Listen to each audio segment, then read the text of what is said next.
Kalbindeki tohum. Bir varmış, bir yokmuş. Güneşli bir köyde Baran adında iyi kalpli bir çocuk yaşarmış. Baran'ın en çok sevdiği şeylerden biri dedesinin anlattığı hikayelermiş. Bir gün dedesi Baran'ı yanına çağırmış. "Baran, bugün sana çok özel bir şey anlatacağım. Her insanın kalbinde bir tohum vardır," demiş. Baran merakla sormuş.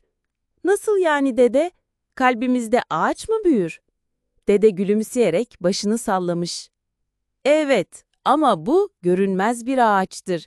Eğer sen imanlı, dürüst, ahlaklı, merhametli biri olursan, bu tohumdan cennet ağacı çıkar.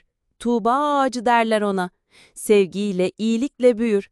Ama eğer yalan söylersen, insanlara zulmedersen, kötülük yaparsan, Allah'ı unutursan, o zaman kalbindeki tohum kötü, dikenli bir ağaca dönüşür. Cehennem ağacına benzer. Adı zakkumdur. Soğuk, karanlık ve acı verir." Baran bir an düşündükten sonra, "Ben kalbimde güzel bir ağaç büyütmek istiyorum dede.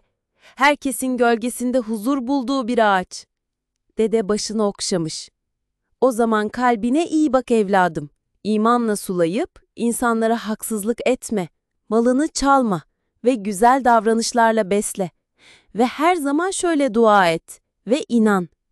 Elhamdülillah aleddinil İslam ve kemalil iman.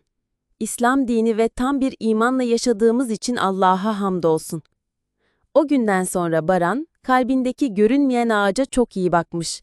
Her dürüst davranışı, her güzel sözü, her dua edişiyle o tohum büyümüş. Ve bir gün hayalindeki gibi kocaman, gölgesi serin, dalları meyve dolu bir cennet ağacına dönüşmüş.